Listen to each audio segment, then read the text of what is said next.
Raja dan juga Sobat Kopro, ketemu lagi di Sustainable Future Talk. Hari ini kita akan membahas sustainable living, isu-isu lingkungan dan juga orang-orang yang menginspirasi di bidang ini. Hari ini saya kedatangan dua orang wanita cantik. Halo. Halo. Mbak. Ada Mbak Kenia Laya dari Beta Hita dan juga Mbak Lucia Armintias dari Mongabai. Apa kabar nih? Baik. Wah, sekarang kita kayaknya lagi pengen membahas masalah tentang lingkungan. Kan sudah lama ya mbak-mbak berdua ini berkecimpung di bidang jurnalis lingkungan. Nah, sebenarnya apa sih yang melatar belakangi mbak berdua untuk berkecimpung di jurnalis lingkungan ini? Concernnya lebih kemana? Kenny dulu. Kalau saya sendiri itu pertama kali berkenalan dengan isu lingkungan mungkin tahun kedua menjadi jurnalis. Jadi saat itu ditugaskan meliput kebakaran hutan dan lahan tahun 2015. Itu kan salah satu kebakaran hutan terbesar di Indonesia ya. Jadi saat itu saya pergi ke Sumatera, Kepulauan Riau dan secara langsung menyaksikan kebakaran itu gitu. Jadi waktu itu saya melihat kalau di dalam kepala saya kan karena memang tinggal di kota gitu, di kepala saya itu kan hutan itu kan sesuatu yang hijau, ya pohon-pohonnya besar dan vegetasinya padat dan ada hewan-hewan lah di dalamnya. Tetapi yang saya saksikan saat itu memang hutannya itu gosong gitu, tinggal abu. Jadi saat itu juga berkesempatan untuk bicara dengan warga yang terdampak dan melihat bagaimana kebakaran itu, karena dari kebakaran ini kan ada asap ya, itu berpengaruh pada kesehatan mereka harus mengungsi. Dan saya bertanya-tanya, ini kenapa ya hutan seluas ini tuh sejauh mata memandang tuh hilang, gosong gitu. Ini kenapa sih? Ada apa di baliknya? Jadi sejak saat itu ya ada rasa ingin tahu yang besar, dan kemudian saya juga merasa sepertinya ada sesuatu yang tidak biasa nih dari peristiwa seperti ini. Itu sih yang mendorong saya pertama kali. Nah, kalau dari Mbak Lucy sendiri? Kalau dari aku pribadi awalnya mungkin dari keluarga kali ya. Kayak dulu aku kecil itu terbiasa ke peternakan, bukan peternakan lah ya, kandang ayam, terus ngecekin, terus kebetulan orang tua saya ada yang bekerja di, sering dia kayak ngasih pouch yang isu-isu lingkungan itu sudah ada kayak gitu lah, dari situ sih. Iya, jadi sebenarnya sebelum aku di Mongabai gitu ya, aku memang udah terpapar. Kemudian aku sempat magang di salah satu di majalah NGO gitu ya. Jadi dan situ sih, terus kemudian aku sempat jadi wartawan. Awalnya memang cuma isu politik dan isu sosial yang lebih spesifik dan lain sebagainya. Ternyata kayak tidak cocok gitu. Nggak cocok, malah lebih cocok kayak pas waktu sempat ngepost di KLHK ya waktu itu. Dan itu kayak lebih ngerasa dapat feel-nya gitu. Iya, dan karena permasalahan lingkungan kan kayak masalah kita ya, dekat sama kita dan juga dekat sama kebanyakan masyarakat. Jadi kayak ngerasa kayak udahlah, gue konsisten di sini aja kayak gitu sih. Ini kan kalian berdua ini kan seorang wanita ya, terjun di bidang jurnalis yang notabene itu tidak biasa juga ya membahas tentang lingkungan. Nah, ada nggak sih tantangannya gitu? Mau dari Mbak Lucy?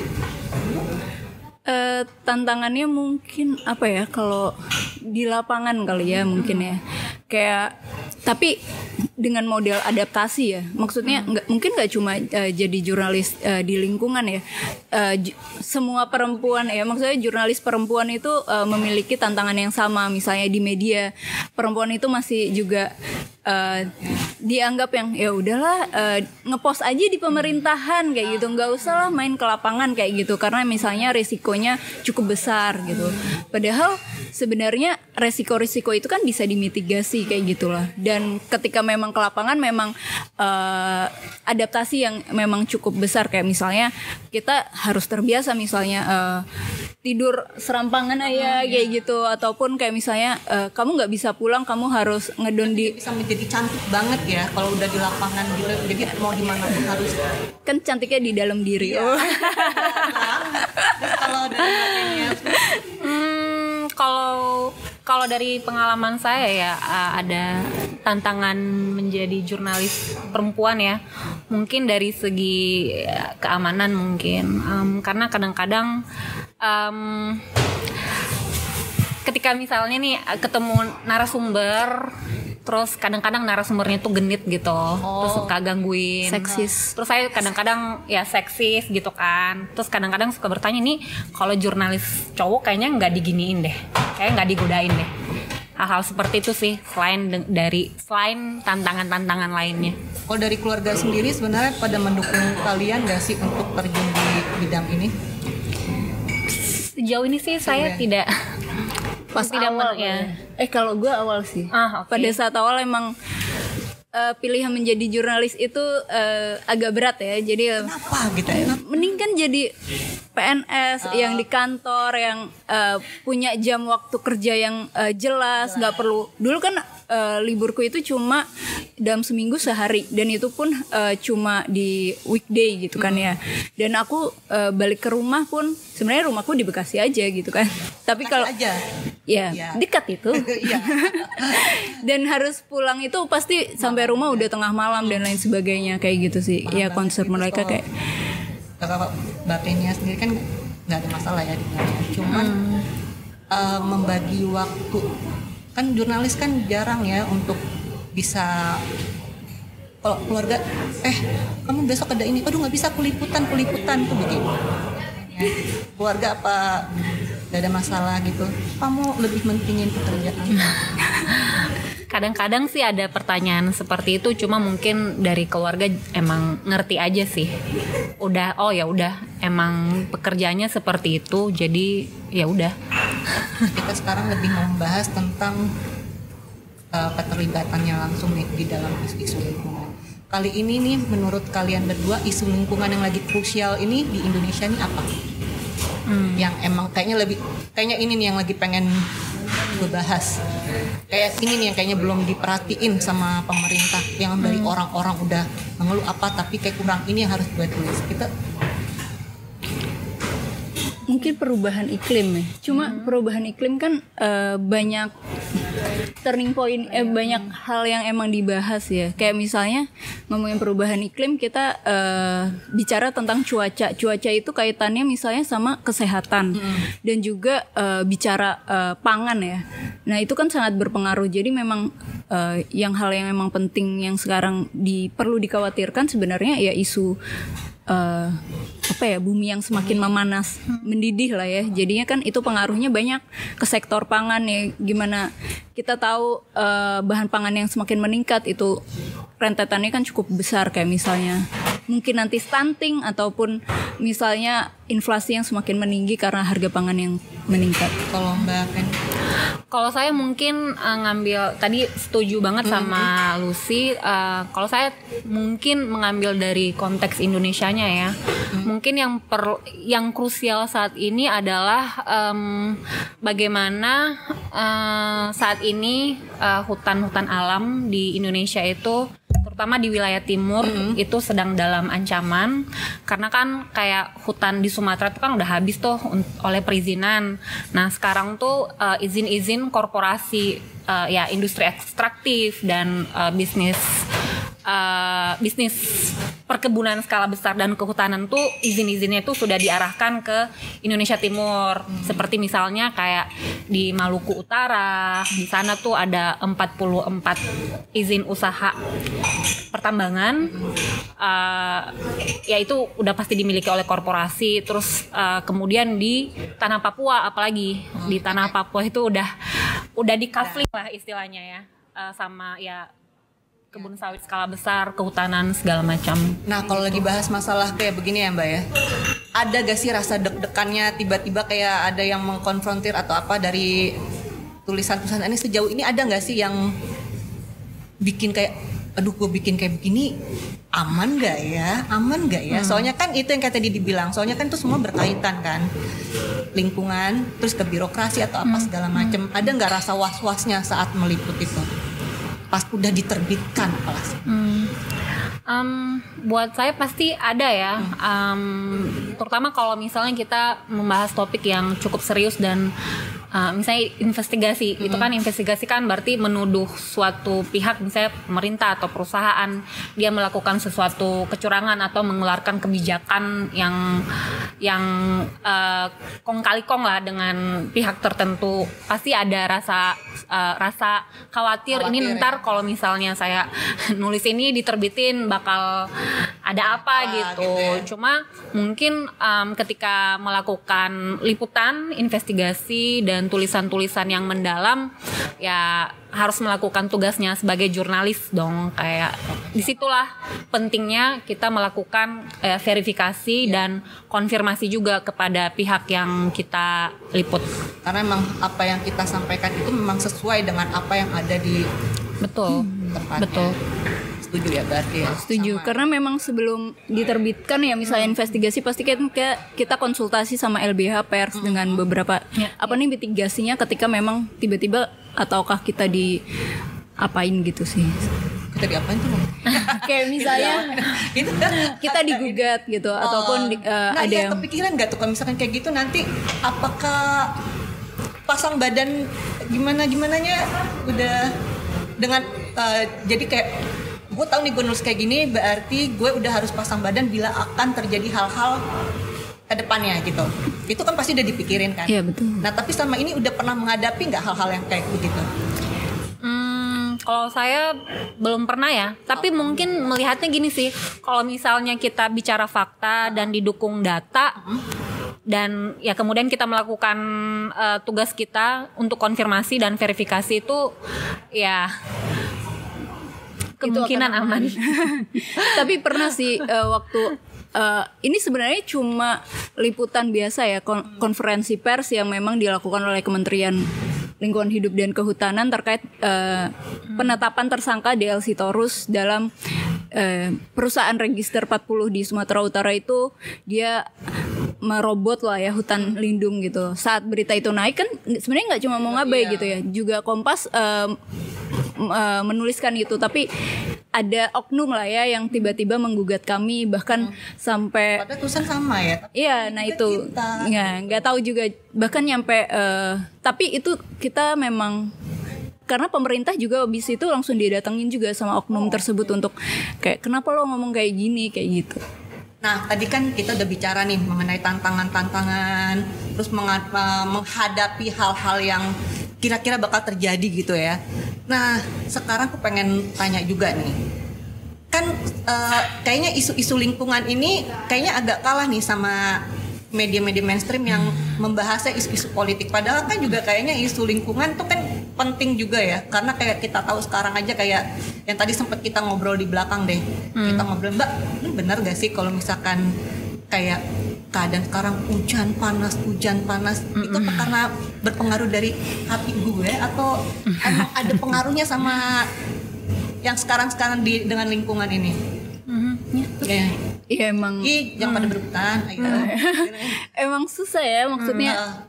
Sebelumnya aku juga pernah di media mainstream ya kerjanya. Untuk kayak ketika kita liputan isu lingkungan kemudian buat dinaikin itu pasti pertanyaan editor saat itu ya kayak emang apa pentingnya buat kita kayak gitu loh. Ya mungkin nggak bisa narik iklan juga ya gitu loh maksudnya. Secara mungkin politik dan lain sebagainya lebih mudah untuk mereka dapatkan gitu loh. Tapi untuk isu lingkungan dan lain sebagainya emang sulit karena maksudnya gini, padahal kalau misalkan mereka berpikir mereka aja kan hidup juga dalam lingkungan yang sama, kita bernafas dengan yang sama semuanya. Kalau misalkan masih ada pikiran-pikiran kayak gitu kayaknya gimana ya gitu ininya. Kalau bahkan dia kan tadi bilang itu semua berpengaruh tuh kayak waktu pas kemana tuh yang tentang kelapa sawit atau yang nikel tadi yang dibilang kebakaran hutan. Itu kan juga kalau misalkan mereka nggak concern, semuanya dampaknya ke mereka juga kan. Iya. Jadi memang setuju sih sama Lucy ya, bahwa saat ini media mainstream itu memang covering isu lingkungan tuh memang masih sedikit. Kalaupun ada gitu ya, ya seperti misalnya Tempo itu kan media arus utama yang saat ini kanal liputannya itu bagus gitu. Tetapi yang lain-lainnya itu masih kurang. Saya juga sebenarnya bertanya-tanya kenapa media massa lebih memilih misalnya isu-isu seperti ya politik identitas, ekonomi gitu. Kenapa lingkungan yang saat ini memang sedang kita alami ya, kayak perubahan iklim nih. Iya. Kenapa itu tidak diangkat, tidak dikupas secara mendalam gitu? Apakah karena ini medianya tidak cukup concern atau ini juga cermin dari bagaimana masyarakat umum mengonsumsi, jangan-jangan belum tertarik nih sama isu lingkungan, makanya medianya atau mungkin jangan-jangan ya karena pemerintah kita tuh sepertinya ya tidak banyak ngomongin tentang isu lingkungan secara mendalam gitu. Jadi ya banyak faktor sih. Jadi kayak merasa nggak sih kok kayaknya kita agak kurang disupport ya gitu. Maksudnya untuk kayak begini kok agak kita kayak dianaktirikan ya. Tuh begini kok kita cuman porsinya kecil ya gitu. Itu kadang agak mangkel nggak sih kalau kayak gitu? Kalau mangkel ya mau gimana lagi, maksudnya kita nggak perlu. Iya, dan mungkin juga karena pengetahuan ya, isu lingkungan kan terlalu banyak dan riuh gitu ya. Bahkan pertama kali jadi jurnalis lingkungan itu harus mempelajari banyak hal dan lain sebagainya. Dan biasanya emang media itu suka yang accidental, yang tiba-tiba ada kejadian dan lain sebagainya. Dan itu pun cuma informasi aja nih ada kejadian kayak gini, tapi dia nggak bisa mengulik lebih dalam. Apa emang kalau di Indonesia harus diviralin dulu baru bisa dilihat sama mereka? Nah itu bisa jadi seperti itu. Tapi sekarang lagi happening banget kalau di jurnalis lingkungan kayak Mbak ini kan, kalian kan pasti udah berteman ya. Kan pada suka ngobrol-ngobrol. Gue mau bahas ini nih, lu udah pernah gak sih bahas ini gitu-gitu, suka kayak gitu gak sih, tukar-tukaran info gitu? Biasanya ada ya kita gitu. Buat kan juga lama ya untuk berkecimpung ini hampir 7 tahunan atau 8 tahunan ya di jurnalis kayak Mbak Lucy juga ya. Yes. Berarti pas ini kita ngobrolnya pasti yang dibahas itu lagi kok. Ya enggak sih. Kayaknya kok membosankan banget kita ketemunya yang ngomongin kerjaan. Cuma maksudnya pasti ya kalau misalnya ada sedang ada peristiwa-peristiwa atau misalnya ada isu-isu besar, kita pasti ya ngobrol, dan bahkan bisa jadi obrolan itu sudah berujung pada kolaborasi bareng kayak gitu ya. Jadi emang kadang kita memang pernah kolaborasi liputan bareng kayak gitu ya.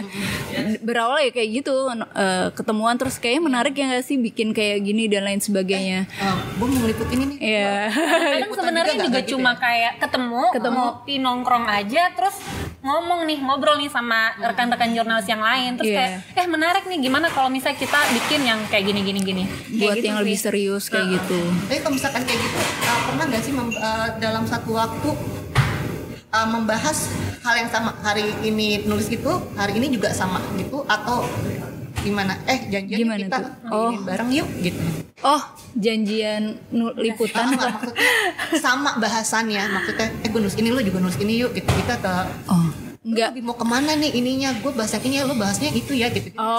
Kayaknya enggak sih ya, karena memang isu lingkungan karena spesifik ya, dan orang-orangnya juga memang circle itu gitu ya. Jadi mungkin kayak gitu kondisinya kalau misalnya politik, isu di DPR ataupun di KPK kayak gitu, lo nulis ini, gue nulis itu dan lain sebagainya. Lingkungan nggak?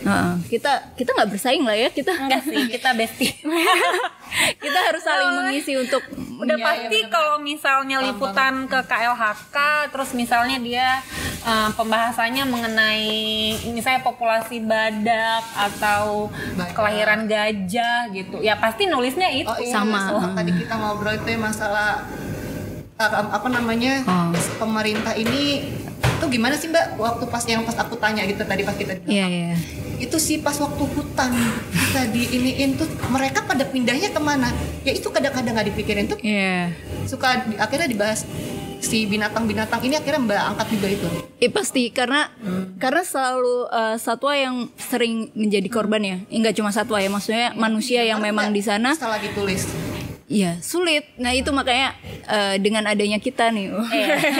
Itu bisa terus tersuarakan kayak gitu loh. Karena sering banget kayak misalnya ya elah ya udah sih satwa mah ya mati aja dan lain sebagainya gitu kan. Orang nggak tahu kalau misalnya apa sih pentingnya kita menjaga gajah, kemudian apa pentingnya kita menjaga harimau Sumatera dan lain sebagainya. Orang kan cuma ngeliat ya udah itu kan satwa yang ya udah satwa aja gitu. Dan kadang-kadang satwa kayak gajah itu dianggapnya hama ya.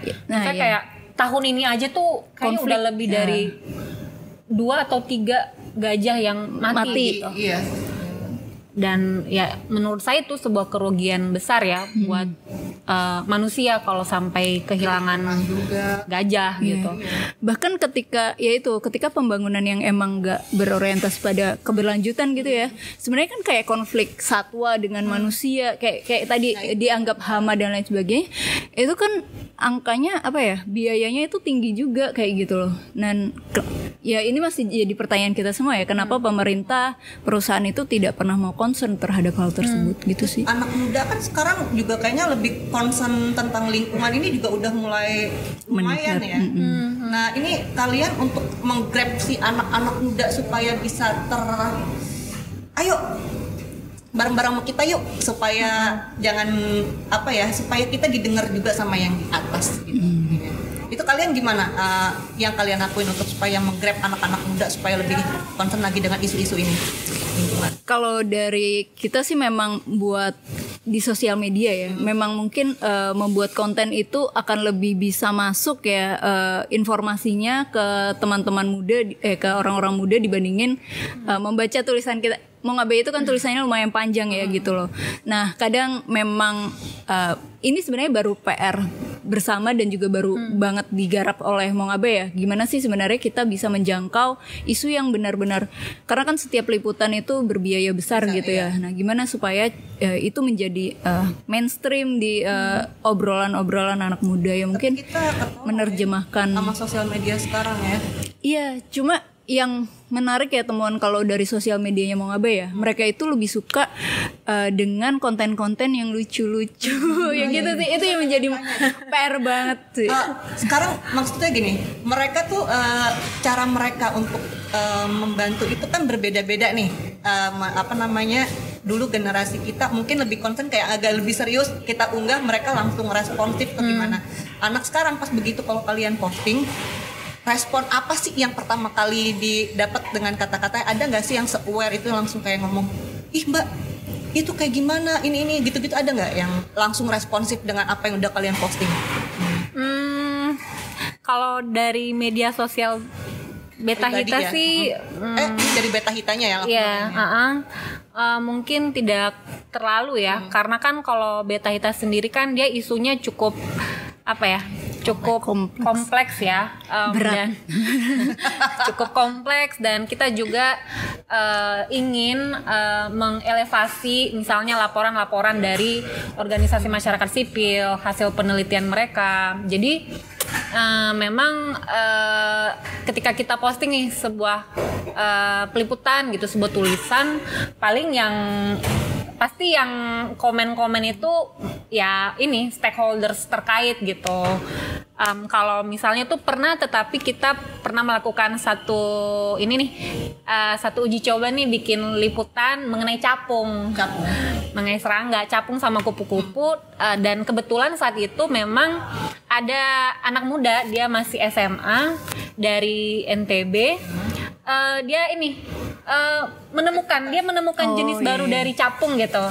Nah, itu jadi rame tuh. Jadi ya mungkin hal-hal seperti itu ya. Jadi bukan cuma menunggu respon dari anak mudanya, tetapi juga bagaimana kita melibatkan mereka. Kita menyorot kerja peran mereka dalam itu sih ya, satu perannya juga ya, karena memang yang di kita itu kan sebenarnya kaya ya, bukan hanya dari kayak bumi, air dan apa dan segala macam. Kita ekosistem yang lainnya tuh juga kayak binatang-binatang kan kita juga banyak yang tidak ada di mana di kita ada gitu kan.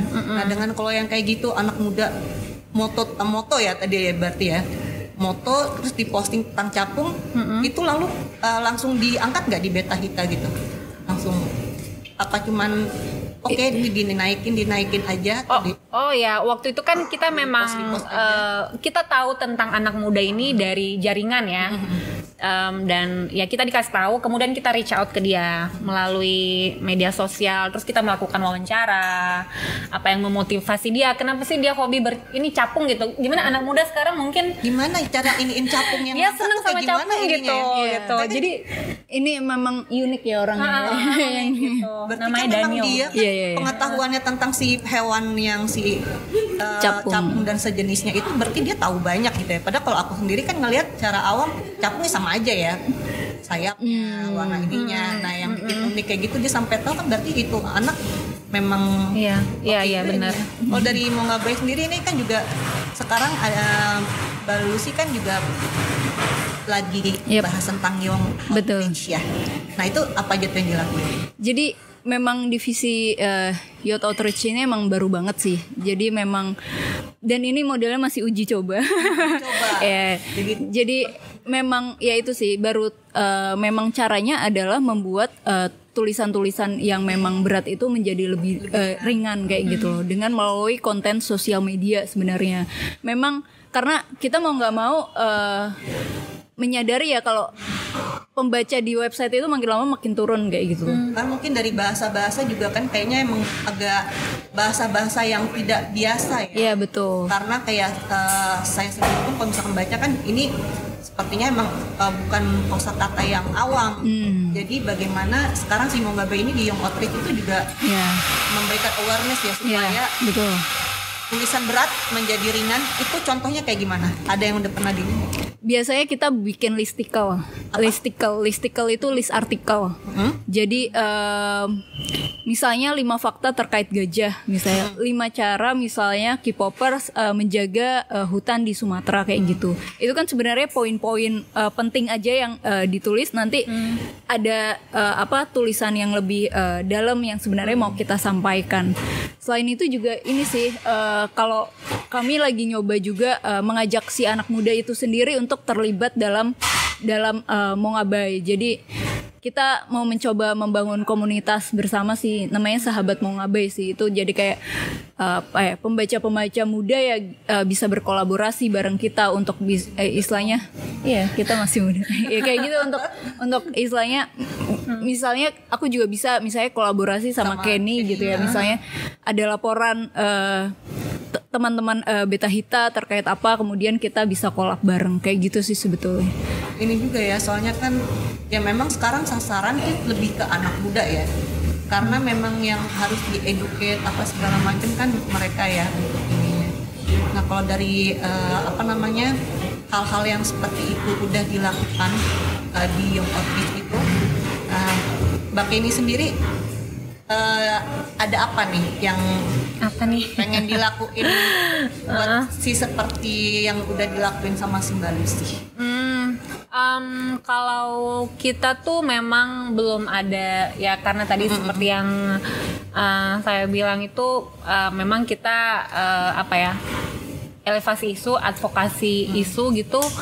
Jadi memang belum ada concern spesifik untuk menggait, tapi kita sadar bahwa sebenarnya potensial sekali untuk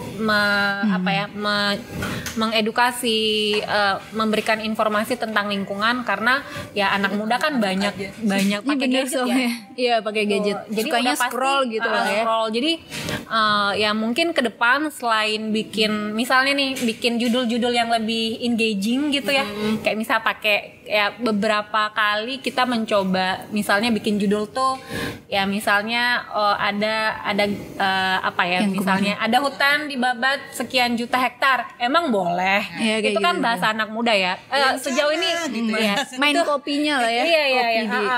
Tapi mungkin saya pikir ke depannya itu sepertinya ya jurnalisme lingkungan itu butuh orang-orang orang-orang muda ya, orang-orang muda benar. Platform aja gitu, kayak kontennya tuh udah bukan ya maksudnya tentu saja tulisan panjang yang mendalam dengan infografik, visualisasi segala macam itu masih penting. Tapi mungkin jadi ketika pindah ke konten kayak apa TikTok gitu pasti akan berbeda. Ya, tapi beda lagi penyajian isunya biar lebih masuk aja. Jadi kemarin itu sempat ada teman mahasiswa di Jogja nulis tentang sebenarnya mau bawa isu sampah di Jogja gitu kan. Sebenarnya ini kita dapat pitching isu dari mereka, kemudian setelah ya kita ngasih masukan dan lain sebagainya, sampai akhirnya kita benar-benar ngitung gimana sih sampah. Dia kan mau concernnya pada kedai kopi yang ada di sana yang makin menjamur gitu lah ya. Padahal permasalahan sampah di Piungan itu nggak pernah kelar diurusin sama pemerintahnya Jogja kayak gitu ya, lagi-lagi gitu.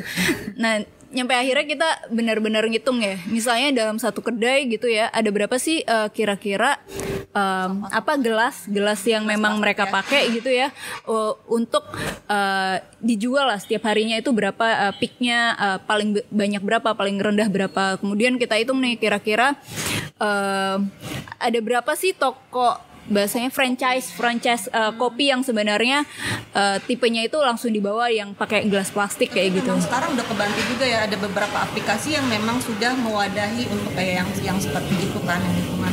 Tapi seberapa bisa gitu sih, ya, maksudnya tetap sulit sih kalau emang hulunya nggak dikerjain. Kesadaran dari si orangnya itu sendiri juga ya. Tadi yang kayak saya ngobrol tadi kan di belakang tuh kita sempat ngobrol-ngobrol. Sekarang kan kayaknya kiblatnya anak muda ini kan lebih kayak kalau misalkan lagi nonton gitu ya. Sebenarnya mereka juga teredukasi tuh kayak misalkan dari maaf nih ya, agak membawa-bawa ini K-pop drama Korea ya. Oke. Di situ kan mereka juga udah teredukasi tentang pemilihan pembuangannya. Nah, soalnya saya melihat beberapa dari teman-teman saya yang muda-muda gitu, kan saya juga masih muda ya. Iya. Itu mereka tuh udah mulai yang ini jangan dibuang ke sini ya. Lihat deh, di film itu aja begitu, dan yang kayak gitu. Itu kalian merasa nggak sih itu terbantukan dengan adanya hal-hal yang kayak gitu, yang hal kecil seperti itu yang dari si film itu, atau ada kayaknya ini nih yang mesti gue buat kayak gini lagi nih buat ke depannya? Itu semacam idol gitu kan ya? Iya. Itu sih terbantu. Ya terbantu tapi nggak. Maksudnya ya bagus gitu. Kita menilai itu bagus ketika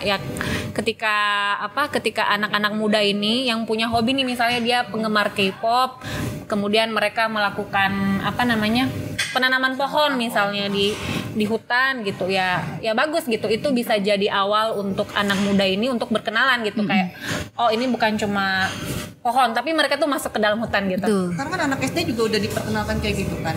Yang ini diajak untuk membawa satu tanaman.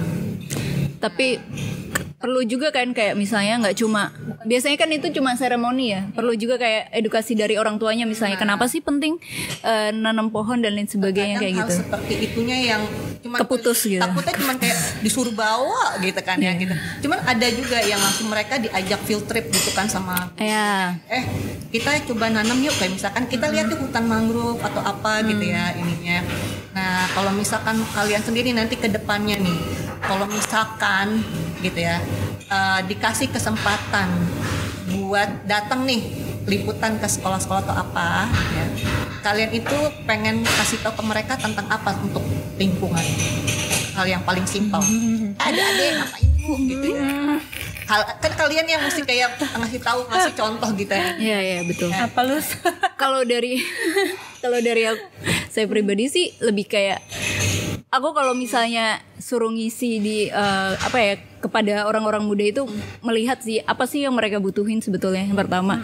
Jadi kayak isu apa yang menarik buat mereka, nah itu yang menjadi bahasan. Biasanya sih mereka memang mulainya masuknya adalah satwa atau enggak hal-hal yang relate aja sama kayak mereka. Kerabunan dulu diajak nanti. Ya sesimpel kayak gitu. Kayak misalnya kayak K-pop yang tadi Kenny sebutin ya. Mungkin dia sebelumnya nggak tahu ya kayak hutan di Jambi itu kayak gimana sih bentukannya kayak gitu, dan mereka nggak tahu kalau ada namanya masyarakat batin 9 kayak gitu-gitu. Benar. Nah jadi disitulah kita masukin isu-isu terkait bagaimana perjuangan Batin 9 dalam menjaga hutan, kemudian bagaimana sih hutan di Jambi ini struggle banget untuk istilahnya melawan para perambah hutan dan lain sebagainya gitu sih. Memang agak berat juga kan ya maksudnya. Iya. Jadi maksudnya itu agak ini juga ya agak Ya, karena itu memang PR-nya. isu lingkungan kompleks sih Mbak, bukan cuma ya kompleks sekali.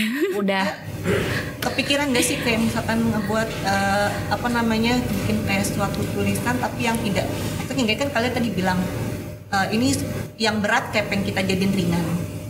Pernah kepikiran gak sih kalau misalkan saya juga jadi penasaran gitu ya, kalian sendiri itu suka kayak nulis jurnal harian gitu gak sih? Terus apakah di jurnal harian itu juga nulisnya juga tetap tentang concern tentang si lingkungan gitu, dia daya lingkungan hari ini gitu?